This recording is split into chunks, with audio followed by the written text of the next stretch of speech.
I was probably one of the 10 people in Brazil that had passed through every step in the VC track and also with a good exit.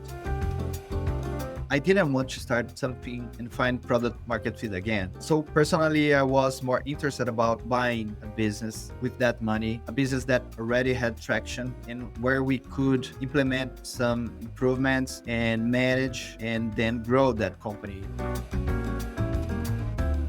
Hello and welcome to Brazil is Not for Beginners. Today I have the incredible Gui Bonifacio. Gui is a serial entrepreneur here in Brazil, a super angel, a search fund investor. Gui has an amazing career and is going to talk to us about a lot of things. So Gui, thanks so much for joining us. Thank you for inviting me, Isaac. It's a pleasure to be here with you and with your audience. I hope that we will be able to chat about many interesting things in Brazil, venture capital, search funds, and well, it's very good to be here.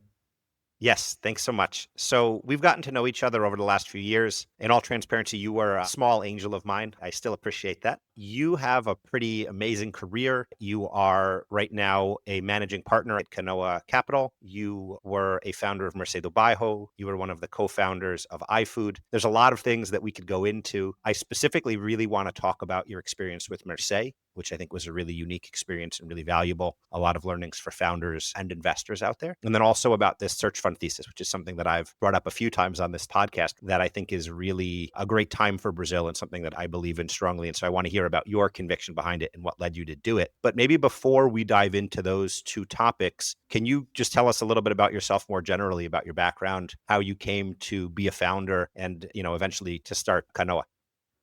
Yes. Well, I'm from the countryside. I'm from Goiânia originally. Goiânia is the capital of Goiás. It's a state in the Middle West Brazil, near Brasilia. And when I was 5 years old, my parents decided to move to Tocantins. Tocantins is a state that was created in 1988. It was part of the North Goiás. And it was a very underdeveloped part of the state. So the government decided that the state should be created in order to develop the region. And my parents decided to move to that area. And it was very different from Goiânia. Goiânia is, a big city, 1 million inhabitants at that moment. And we moved to a small city with, let's say, 20,000 inhabitants, with no asphalt, with no colleges or high schools. So it was very different. But at the same time, it was a huge opportunity to grow and build something interesting. And my parents, they were interested on that. They were public employees. They worked for the state. But even though with that mindset of working for the state, they wanted to grow in terms of building interesting things. And it was amazing because it cost a lot for us. I had to stay in Goiânia for a while to learn how to write and read. And then my siblings, they also studied with me in Goiânia. And after some years, we came to live with my parents in Tocantins. When we got there, I was amazed by all that activity, people building businesses, supermarkets, bakeries. Everything was literally from scratch. Palmas, which is the capital of Tocantins, was rice crop. It was a farm. It was, they were building everything. I understood that if you want to succeed, you need to build things. When I decided where to study at college, I decided to move to São Paulo a few years later in 2001 to study economics. With that background, the mindset, well, I need to come to the big city and succeed here. I want to build things. And there's no place, better in Brazil to really face competition and how to succeed than in São Paulo. I was amazed by that opportunity. And then when I was at college, I decided that I wanted to be an entrepreneur and build my own business. I was studying economics, so I didn't have the management background. So I decided to be a consultant for, some years to learn the basics of management. And 1 year after graduating at college, I decided to join forces with 3 friends from college, and we became partners of a small company. This company was called Disque Cook. The idea was that our customers should call to a call center. We ran that call center, and we got the orders from our customers, and we sent the orders to restaurants so the restaurants could prepare dishes. And then we managed a fleet of drivers. In Brazil, we say motoboys. The drivers would pick the food at restaurant and then deliver to the customers. So this was before applications and all that. People would literally call you and say, "Hey, Gui, I want a parmigiana, That's it. filet de frango." And okay. So you were on the phone taking the orders. I love it. Yes, and it was a very difficult business because we had to manage call center, drivers. The orders were sent by fax machines to the restaurants. So imagine how complicated it was. And the clients, they use it to pay orders with checks and money. So we have a lot of fraud in terms of payments. So the entire process was very difficult and non-scalable. And when we became partners of that business, the first idea was, well, let's put some technology on the process. And we stood 2 years and a half doing that, and things improved, but not the way we wanted. In the end, we needed to pivot the business model as well. So we decided to launch, besides the website, that would make easier for us to get orders for sure, because we didn't need call center and the magazine with menus anymore. But it wouldn't make any difference if we still needed to handle logistics. So we decided to transform the business model as well, not just adding technology to the process, but also trying to disrupt our business. And then we launched the application, iFood, and then the restaurants would be in charge for delivering the meals. It was much more scalable than doing the full logistics. And that's how iFood started to grow. And we were able to raise our first check in 2011. It was a VC fund called Warehouse. And after that, in 2013, we raised money from Movili. Movili was a strategic investor. Naspers, right? Yes, backed by Naspers, which is now Prosus. And then they had a very good vision for the company because Naspers at that point was investing in other marketplaces around the world. So they had a clear vision of what happened when you grow that kind of business models. And then they backed our growth. And in 2015, I started two new businesses with the same investors. And one was focused in logistics. The other one was focused in delivering ingredients for people to prepare their own food. So it was all also connected to the food problems and food delivery problems. And Had you left iFood at that point? So you'd moved away from iFood? I moved my executive position, but I was still a shareholder. You'd left your day-to-day role in iFood, which is a whole other story that we could get into, but I think you've had that podcast, and you moved Yeah. into doing these other two ideas, but kind of incubated with the same investors. Okay. Yes, incubated by the same investors. And in 2018, I did my exit from the three companies that I have co-founded. So I sold my shares of iFood to Naspers, and iFood acquired the logistics business model that I have created. The third one was called Chef Time, the ingredients business model, and Pão de Açúcar bought that company. Then I saw the three business that I have co-founded, and I was, wow, what's next, Yeah. And I decided to stay time, not working and enjoying my family and traveling. But then I started to talk with many entrepreneurs, and, the idea of helping them, backing them, trying to solve different problems was so compelling. So the idea was to stay, let's say, 1 year in a sabbatical, but it last 3 months. Then I was working 5 days per week, 10 hours per day with entrepreneurs and going to startups and trying to set goals to help them implement SOP plans or,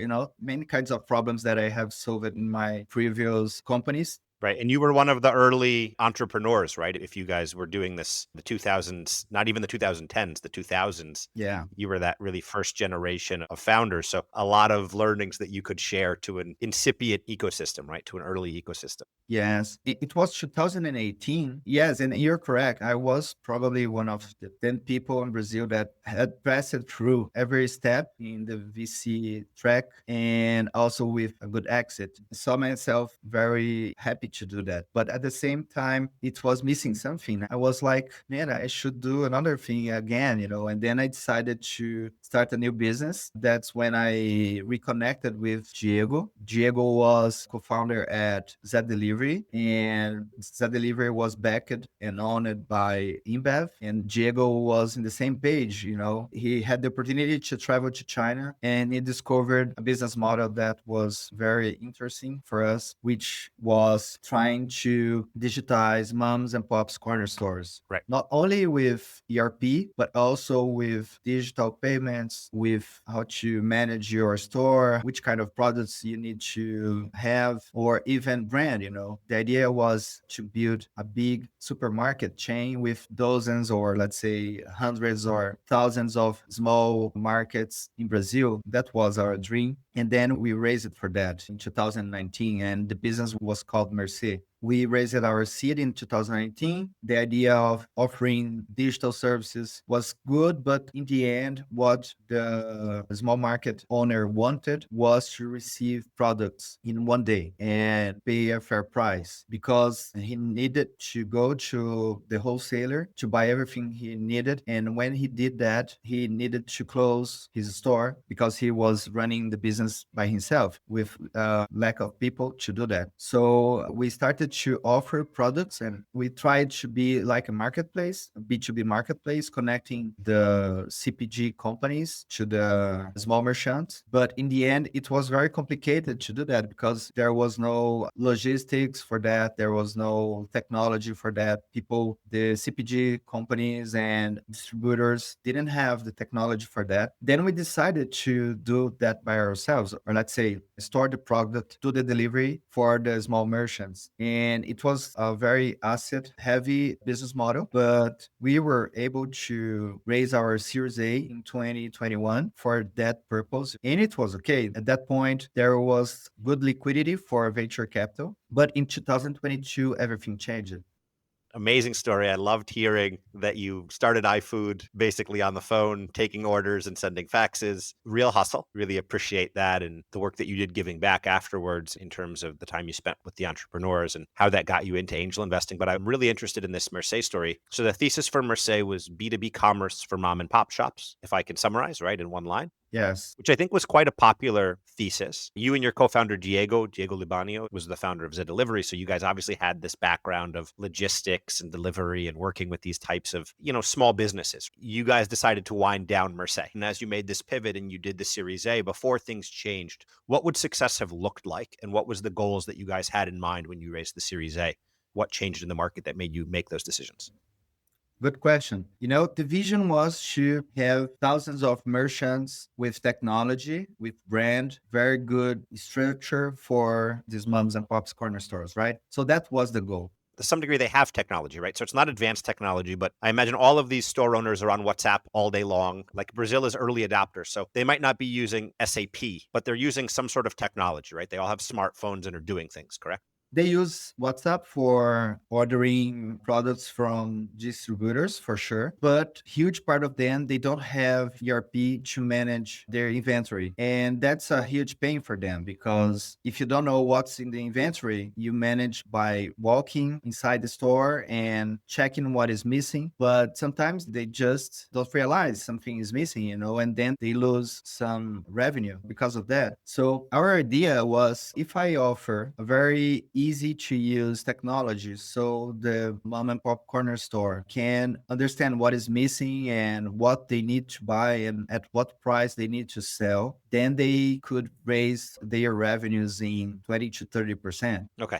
And we had proof on that because we have transformed 3 small merchants into our flagship stores. We knew that it could be done. But when you start to transform a mom and pop corner store, you have many other problems behind, starting by capital. They don't have capital for that. They don't have people working for them so they can manage everything. It's very complicated for them. And many times they don't have the skills for that. But we wanted to face that challenge. And the best way to get their attention was offering products in a very easy way to buy. So we started to use WhatsApp in a very automated way. We started to use natural language so people could order just by saying, I need a pack of Coca-Cola, I need a pack of Guaraná, I need a pack of milk. Sending audio? sending audio. Amazing. And we could translate that into orders and then delivery for them in the next day. They loved that because it saved a lot of time for them. But in the end, they were so informal and their margins were so teeny that they wouldn't pay, 1 cent more for that. And it costs. Our margins, we have to deliver, we have technology behind, we were building everything. And we didn't have purchase power to buy from CPGs. Coming back to your question, when we raised at the Series A, the idea was to grow this distribution business to a point that we could have good margin and then raise another round to start building all the technology that could be implemented inside the store. So the idea was to get their attention and after that offering technology. But the margins for distribution are so small. And in 2022, when everything changed for the VC ecosystem, because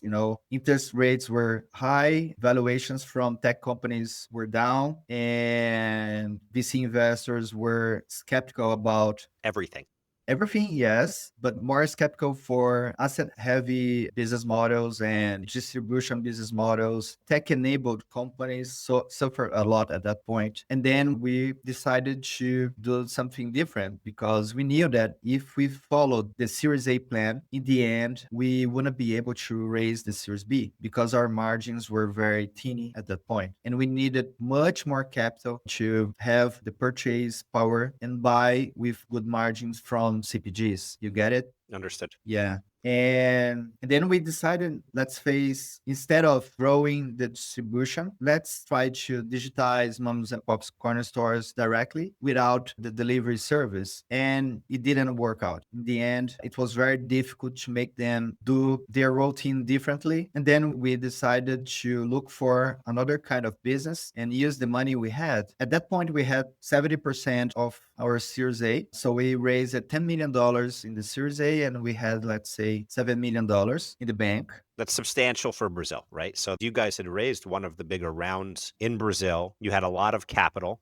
Brazil, there's the hack. You can be cash flow positive just by using the CDB. There's unfortunately a number of companies that do that, where you can just make the interest rate and pay for the salaries of the founders. And so I imagine during this time you were chatting with your investors who liked you and Diego. You guys had been successful multiple times. I guess as a first point, were there any specific moments where you knew that things weren't working out, or was it more of a gradual understanding, just to understand what was going on?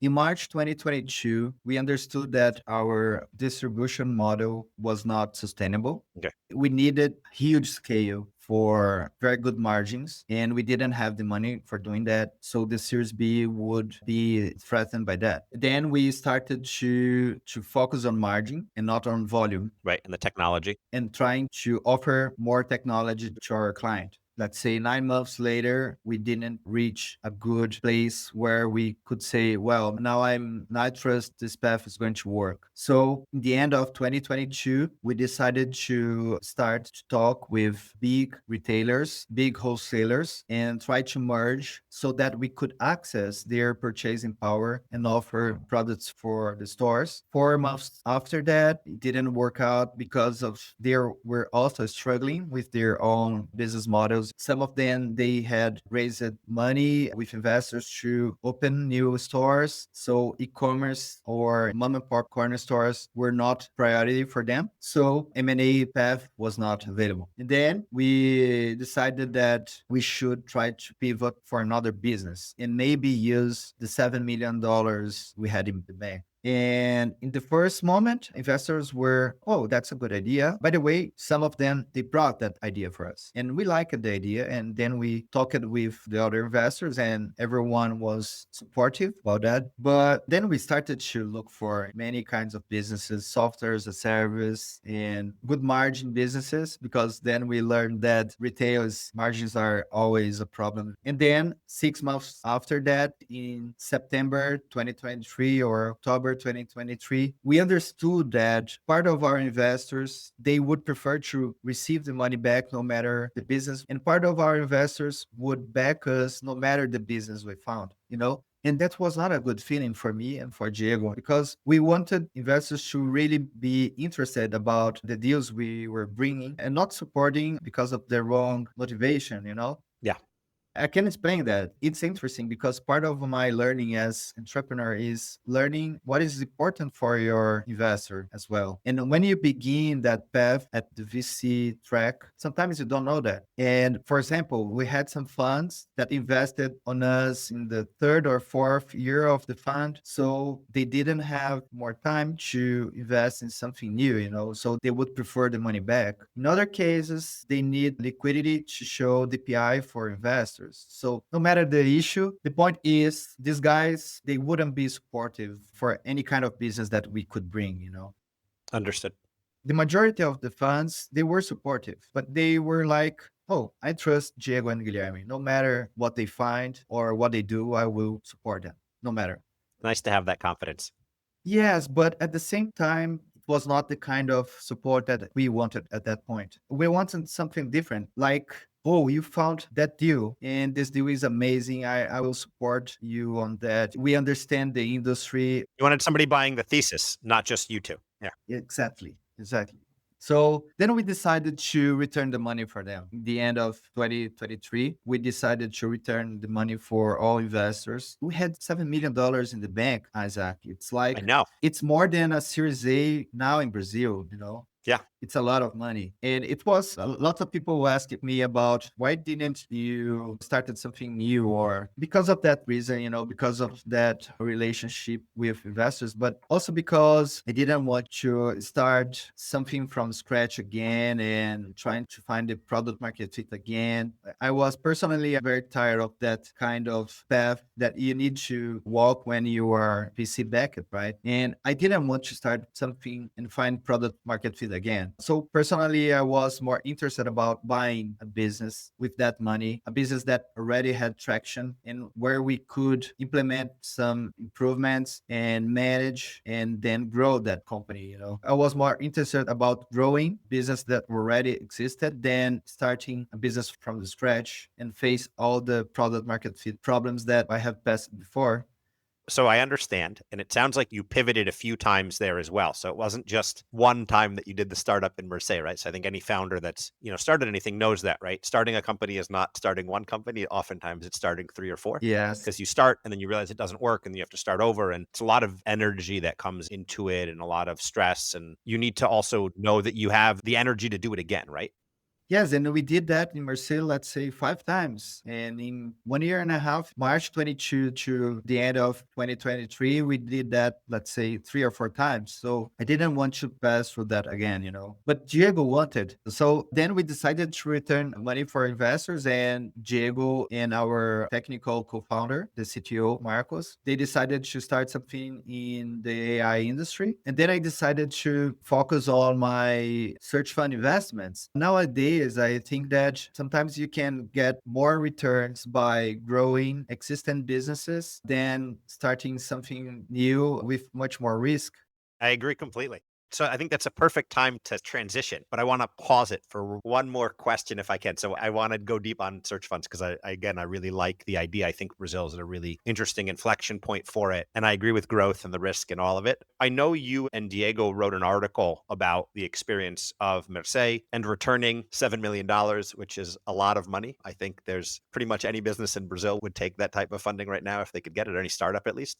Little bit before we move to the search fund and what you're doing now, which, like I said, I want to go into. Can you talk a little bit about what some of those learnings were? What was the experience with investors, and what you can share with other founders who maybe they don't have $7 million, but are at those moments of, do we keep going? Do we not keep going? You and I have talked about it because I obviously had that experience with Teddy, but I think there's always this moment of, well, if we can just get here, if we can just rationalize that, and you had the money to keep continuing to rationalize it. So what are some of the lessons that you can share, maybe just summarizing, and maybe we can, when we post this week, can include a link to the article that you guys wrote? Yes, the idea of writing the article came from one of our biggest supporters, Flourish. Yeah, Diana's great. Diana and Arjuna, they are amazing, very supportive. And they had that idea because some founders would face the same challenge we were facing at that point, and they could learn from our experience. So it takes a little bit courage to do that. exposing how you failed and what you could do differently. And it's not easy, Sometimes we have this in common, Isaac. I will talk and you will understand, but it is difficult for most people. But Diego and I, we try to be very humble, and there's something we share, We don't have problems to show our weaknesses and to learn from that and ask for help. And that's very good on his way of being. And I think I have the same here.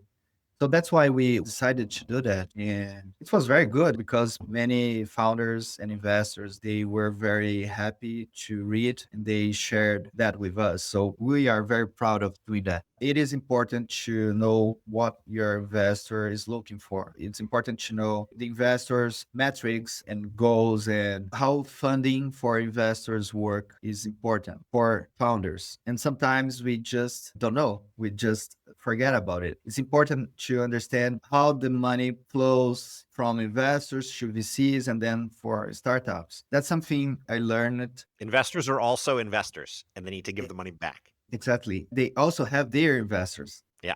And that's very interesting because sometimes you just forget that you're part of a chain and you need to know what's behind you. And And a high velocity train, right? It's spinning very quickly. very quickly. It changes very quickly. In 2021, we had peak evaluations, lots of capitals going to startups everywhere. Just 3 months later, $0 going to VC, $0 going to startups. So it was a very quick movement, and founders, sometimes they forget about it. But it is very important in order to build your company, to learn what are the goals of your investor as well. And it is important because, like Mercê was, the margins for the distribution are very small. Depending on interest rates, it can, break your business. And in the beginning, we were building a beautiful thing, a big market. We are good founders. We will find a path, and investors will support us no matter what. But that's not true. In the end, you need margins. You need to build a sustainable business, and cash is king, Isaac. I learned it the hard way, how to understand the chain I was into and how the money flows from one pocket to another. And that's important for founders to know that before raising. And that's important to know that before selecting the industry or the business model. I wouldn't start or invest in a business with small margins again, because when you're facing tough industry, it doesn't accept mistakes and it's difficult to pivot. Everything's difficult when you have small margins and industry has small margins. So I wouldn't invest or start something on that again. I really think that at Mercê, we did it right. We had very good founders and founders that trust each other no matter what. So when we started the business, Diego asked me about the values and I asked him the same. It was the first question that we have for both before deciding to start something together. And it was incredible. I said, I don't remember, 10 or 11 values that I had in mind. And then he showed me the same 10 or 11 values that he had written before. So it was a perfect match in terms of future, in terms of values. And that's why we were able to build the business and also grow it at a relevant point. We have $1 million in revenues per month before deciding to pivot. So we were able to grow it a lot. And then we were able to try to pivot and to try to find another business. And then in the end, return the capital with no discussions, with no fight. And it was intentional because we decided to partner because we had the same values, the same culture. And we were very fortunate to have the investors we had, investors that were supportive and critical in the important points. They cared about us. And it was intentional as well. We selected the investors we trusted in seed, and it happened the same in the Series A. We really selected our investors and we were very happy to have them on board. I see many learnings, but I see that we did important things the right way. And that's why we could decide to return money, and everyone was very supportive on that. Amazing. Any lessons for founders to maintain that humility. So you talked about that earlier, and I think that that's really important, right? I think I learned a phrase from my cousin about being a parent, and I think it applies a lot to being a founder as well, that everything is a phase. And so when it's going really well, don't think that you're doing a great job because it will change. And if it's going really bad, also don't think that it's you because it will change. And so do you have any lessons for, founders that are maybe having to make this type of a decision and having the humility, the presence and intention, like you said as well, to look at it rationally?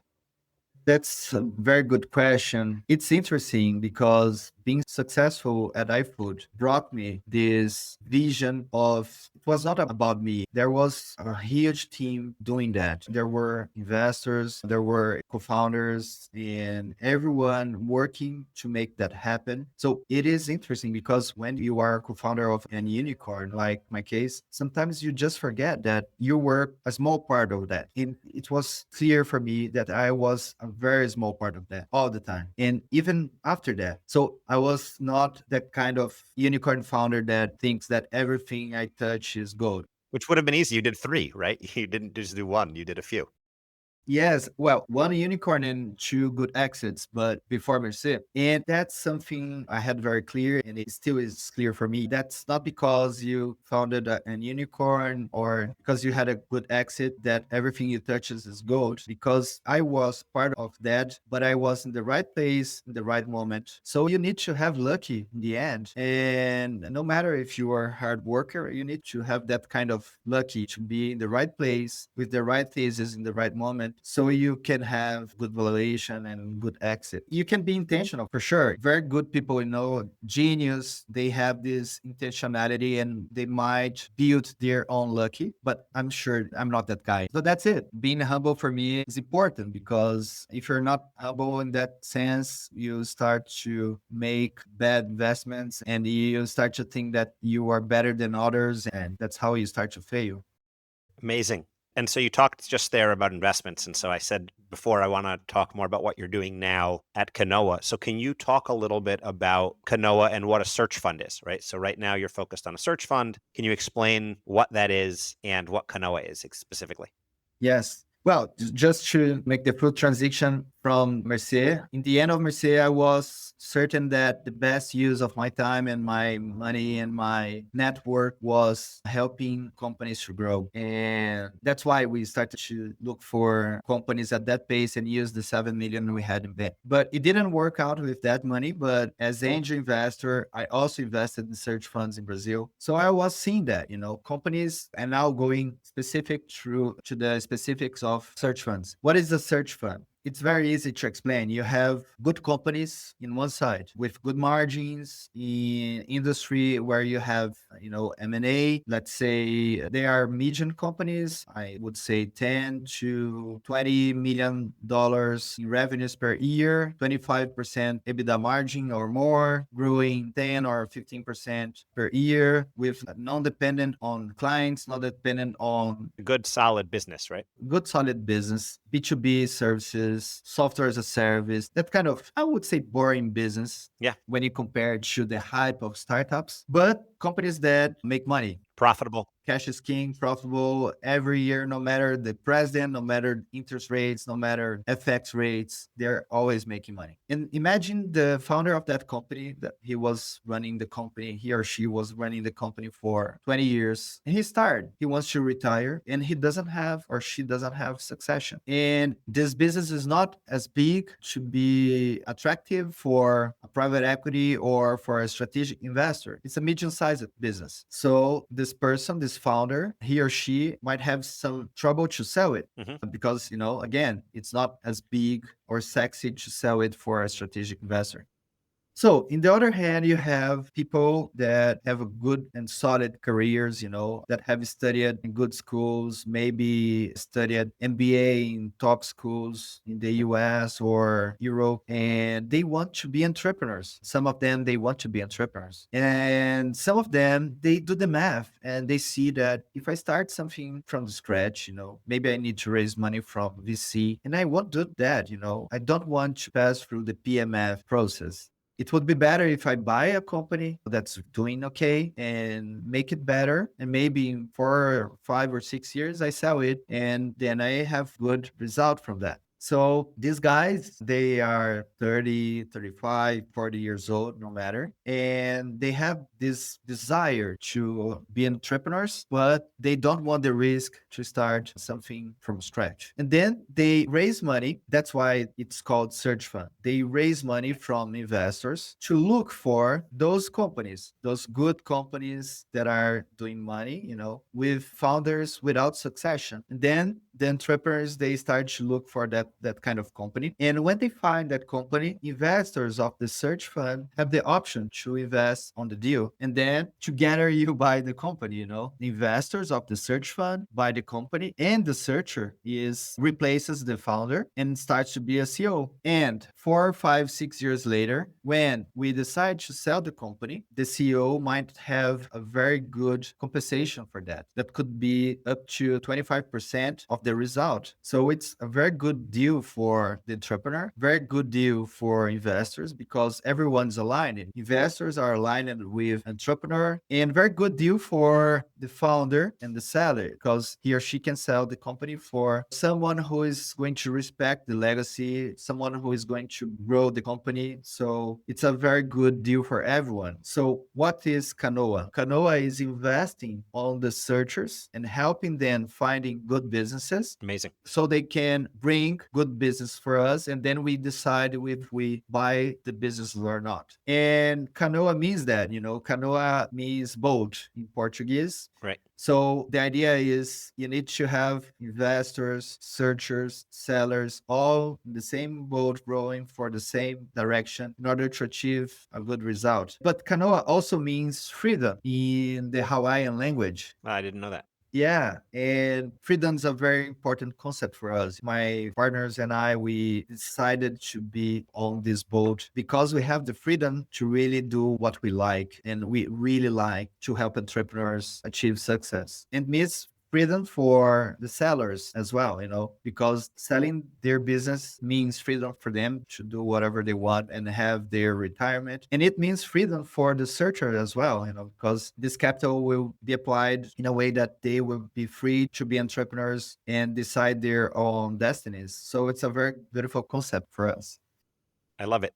I've talked before about some of the transitions that are happening in Brazil, kind of the macro trends, right? You have aging populations, you have lots of family businesses. What is it that you see in Brazil now that you think is the moment for search funds? This is not a new idea. I think it's relatively well established in the US, in Europe, but it's pretty new to Brazil. So, what is it that you see that makes you think that this is the time for this thesis here?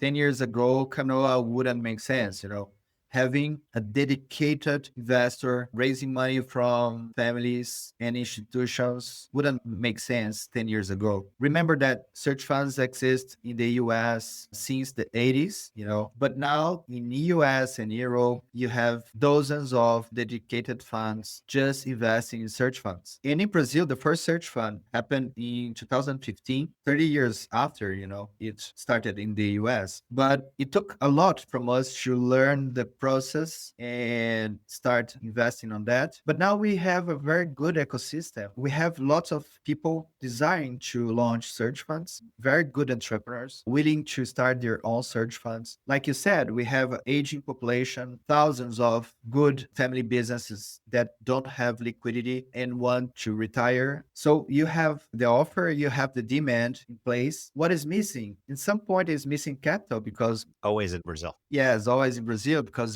we have high interest rates. So people are very conservative in terms of alternatives and illiquid investments. But the Brazilian is also very entrepreneur. And what is missing, in my opinion, is not capital, to be honest, because when we talk to investors, they're really interested on that. And that's how we raised our 100 million reais fund or $17 million fund so quickly because they were amazed by the concept. It's a very simple concept that many of them they didn't know about. So what is missing, to be honest, is more knowledge than capital. Because when people discover search fund, investors discover search funds, they are really interested about it and willing to invest as well. I think that Kanoa is part of that ecosystem, is part of that intention that is still missing. We have very important investors that were very important to start the ecosystem, but now there's space to investors fully dedicated on that. And Kanoa is part of that process. I'm happy to be in the beginning of another industry, the same way I was in the beginning of the VC industry 15 years ago. So what I see now in Search Fund is exactly what I saw in 2010 when we are trying to raise for iFood. You have entrepreneurs, you have good ideas, you have good businesses, and you have capital somehow. But what is missing is knowledge about the asset class, knowledge about the returns and the risk you're taking. And Search Fund is very good on risk return. In the US, the IRR is 30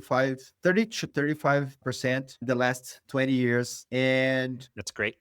it outpaces S&P, Nasdaq, VC, and private equity. It's a very good return. And in Brazil, it's happening the same. So we had 22 acquisitions by search funds in Brazil in 10 years. And we are seeing now the first exits. So the capital is now being recycled. I think timing is perfect for launching Kanoa because the fundamentals are here, the leading indicators are in place, and that's very good to be one of the promoters of that industry, trying to bring that kind of knowledge for investors and also for entrepreneurs that didn't know about it. So I'm very happy to be in the beginning of a new industry like I was 15 years ago at VC. Yeah, some investors said this to me a while back when we were raising for Teddy, and it ties a little bit into what you talked about on luck as well. But if you can surf the wave, it doesn't matter if you're the best surfer or not, is you can ride the wave. And if you're swimming against the tide at the same time. So I also, being here in Brazil, see a lot of those macro trends, the aging population and the people that want liquidity. And so I really like it. But before we wrap up, if I can ask, what is it that you look for in a searcher? You talked a little bit about what you look for in the business, kind of a boring business that's profitable, but what is it that you look for in a searcher as well? What are the traits that you think make a searcher really good? And I know you're new to it, but have there been any early learnings that you can take away from the experience so far? Well, I have been investing in search funds since 2021. So I have invested in 14 searchers. So Okay, so you know some things. yeah, I have some experience here. And my partner, he had been an institutional investor at Spectro, which is a very big investor at search fund here in Brazil. We look for some skills and behaviors. And it's what it tries to find a very good entrepreneur that will face a challenge and be resilient and make it happen. So how we look for that? We look for achievements. What does this person did in the past that shows he or she is someone who delivers? We look for growing careers. We look for discipline. We look for humbleness. And because we will be tough sometimes, we'll need to build the deal together or manage the company together. And for me, it's important if this person will be able to listen or not. We look for leadership skills. Sometimes the searcher didn't have the opportunity to manage, a big team, but I need to have I need to understand if this person starts to manage a company, if he or she will be able to do that. We need to understand that leadership skills is very important for us. We like people with a good financial fit to the model, because imagine if someone leaves a very well paid position. Corporate job. Yeah.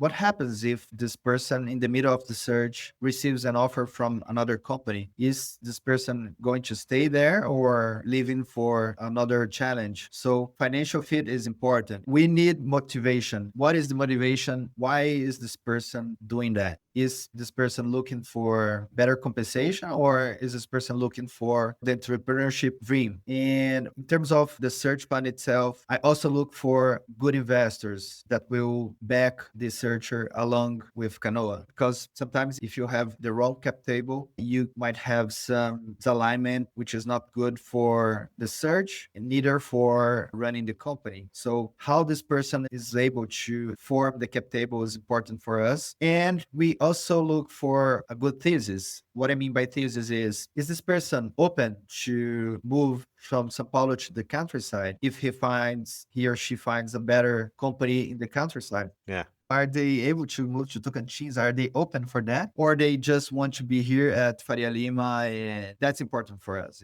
this kind of willingness to face the unknown and doing that for the right purpose. So we look for a very specific person, and we have talked to 35 searchers in the last 8 months, Okay. which is quite high, and we've selected four. Amazing. Yes, but the problem is not, it's important to say that the bottleneck is not searcher. The bottleneck is not companies willing to be sold. The bottleneck is investors knowing about the asset class. And I think that we, along and other investors, we are doing a very good job in terms of bringing that knowledge for new investors.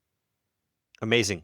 Guy, I think we did 2 podcasts because we spent a lot of time on Mercê and also on Kanoa. We barely touched on, your earlier companies. This was amazing. As we wrap up, I always like to ask my guests 2 questions. So one is, what does the expression Brazil is not for beginners mean to you? And you can take from any of your multitude of experiences, but what does that expression mean to you? It's a good question because my wife says that I have many popular sayings and I use them a lot. But one of them that I really like is pau que bate em Chico, bate em Francisco. It could be translated as something that is good for goose is good for gander, which means that if you have one rule for one person, it will apply for everyone. Yeah. In Brazil, we have this kind of problem. Sometimes the rule is not for everyone, and it's something that I personally dislike a lot. But in business, it's very interesting because it is very important to have this kind of fairness. When I manage at the companies or as an investor, I always have this in mindset. I need to be fair. I need to have in mind what is important to the other side. When you're buying a company or when you're backing a searcher, you need to have this in mind. So pau que bate em Chico, bate em Francisco is good because it remembers me that it's not just about being tough all the time, because I can be in the other side, That's it. Amazing. That was my other question as well, is what is an expression that Oh, sorry. it tells a lot about Brazil. So But I no, I think no, I mean, if you want to answer the other question as well. So the expression, and we can fix this in editing. So I guess I'll ask the first question. What does the expression Brazil is not for beginners mean to you? And then I said, do you have an expression? So let me ask oh that question and Veronica will fit it. So what is an expression? You can answer the okay. first question this time. What is an expression or like a habit or something that you use in your daily life that maybe talks about Brazil or is unique and insightful about Brazil? And now Uh, you can answer the question about what does the expression Brazil is not for beginners mean to you?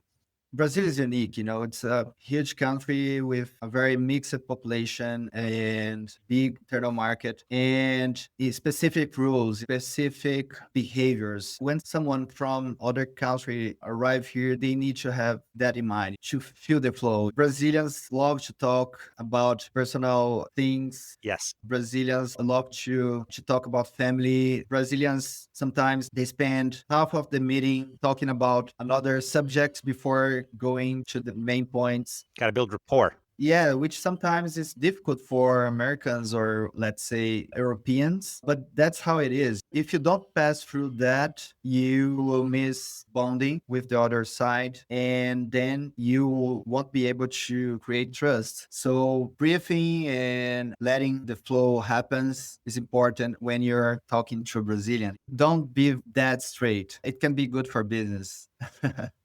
Yeah, I like that. You also can't kind of back-to-back meetings, right? Because sometimes meetings will go long, right? And then you'll get stuck in traffic, right? It was the other thing, but leave space. Live space. When you go to the countryside, it gets worse. So in Sao Paulo, we are in between, let's say, New York and the countryside.